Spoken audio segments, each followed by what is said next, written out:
Praise the Lord. தேவ பிள்ளைகள் ஒவ்வொருவரும் ஞானத்தில் வளர வேண்டும். ஆமென்.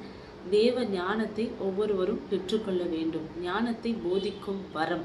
ஆமென். இது எப்படி நாம் பெற்றுக்கொள்ள முடியும்னா, பரிசுத்த ஆவியானவரை அறிகிற அறிவினால மாத்திரம்தான் பெற்றுக்கொள்ள முடியும்.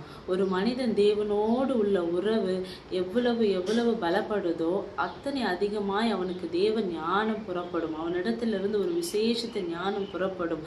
அதே போல வேதத்தில் வாசிக்கிறோம், தானியேல் என்ற ஒரு மனிதன் எத்தனை ஞானிகள் அந்த இடத்துல இருந்தாலும் தேவ பிள்ளைகளாய் இருக்கிற சாத்ராக், மேஷாக், ஆபேத் நேகோ, தானியேல் என்பவர்களுக்குள்ள ஒரு விசேஷத்த ஞானம் இருக்குது என்பதை அந்த தேசத்தின் அதிபதி முதற்கொண்டு எல்லாரும் அறிந்து கொண்டார்கள்.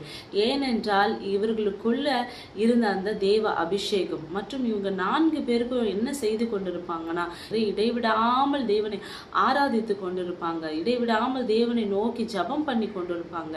இன்றைக்கு நாமும் தேவனை நோக்கி ஜெபித்து அந்த ஞானத்தை ஒவ்வொரு நாளும் பரிசுத்த ஆவியில நிரம்பி பெற்றுக்கொள்ள வேண்டும்.